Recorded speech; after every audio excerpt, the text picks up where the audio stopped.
So is Pinduoduo worth it if you're doing an e-commerce business? Well, if you're looking for a cheap and reliable platform, yes. If you want a plug-and-play solution that everything can be done in English and you buy the product from China and it goes directly to your place without any legwork, no. And here's why. There is an English version called Temu that is the English version of Pinduoduo and can ship stuff mainly to the USA. Think of it as like the Wish, but the Pinduoduo version of Wish. And sometimes the rates are not as good as if you were to buy from the supplier directly in China. So yes, it's convenient to use Temu, the English version, because it includes shipping. But if you know how to use Pinduoduo, when is it worth it for you? So knowing this information, when is Pinduoduo worth it for you? I would think it's worth it if you have a passport and can attach a foreign bank card on WeChat Pay, as they can either accept Alipay or WeChat Pay. So if you have one of those platforms already set up where you can put a foreign bank card, it's worth it. If you're willing to learn how to use a platform even though it is in Chinese. And also, if you don't mind purchasing the product and not getting it shipped from the supplier 2 to 3 days after the fact.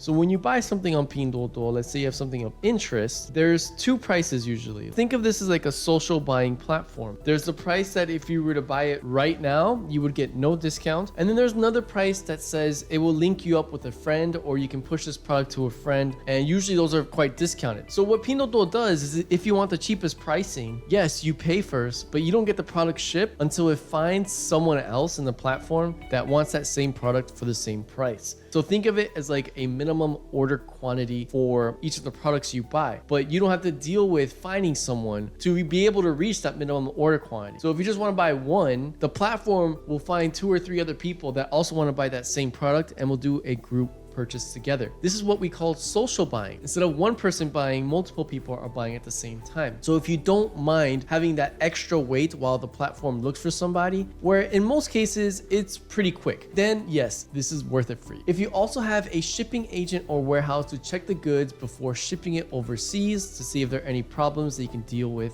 before it leaves China, it is worth it for you. If you know how to filter out suppliers to make sure that the products have some, or whether the supplier has overseas experience or the packaging is in English, or etc., then yes, it's worth it for you. You don't want to be buying products that are 100% meant for the Chinese market, all in Chinese, the UI is in Chinese, and that'll just be a mess when you receive the product. So be careful if you don't know how to filter the suppliers properly. I actually frequently use Pinduoduo in China for many kinds of products with not only my friends, but for my family. The reputation is that they have the cheapest products available, but that they had bad quality. But if you look in the right places, you can actually find good suppliers at decent pricing without having to break the bank and still not compromising on the quality of the product. Actually, Pinduoduo came about because it was to give those suppliers and manufacturers a chance that were outside of the city centers or the tier 1, 2, 3 cities, but more so in the remote areas, to give them a channel to sell their products easily on a platform. So when is Pinduoduo not worth it? After you heard all the lists of when it is worth it.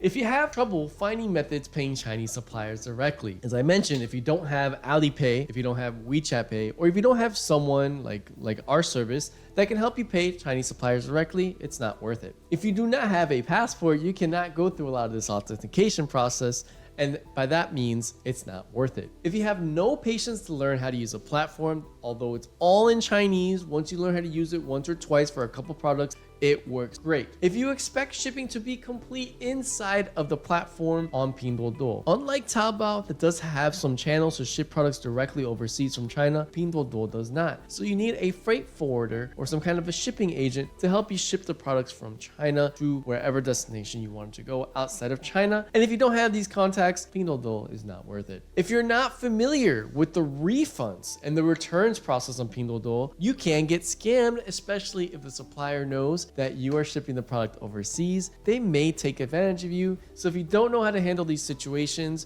and mainly because it's in Chinese, Pinduoduo is not worth it. Now, if this has influenced your decision to go forward with Pinduoduo, consider watching this step-by-step tutorial on exactly how to use the platform.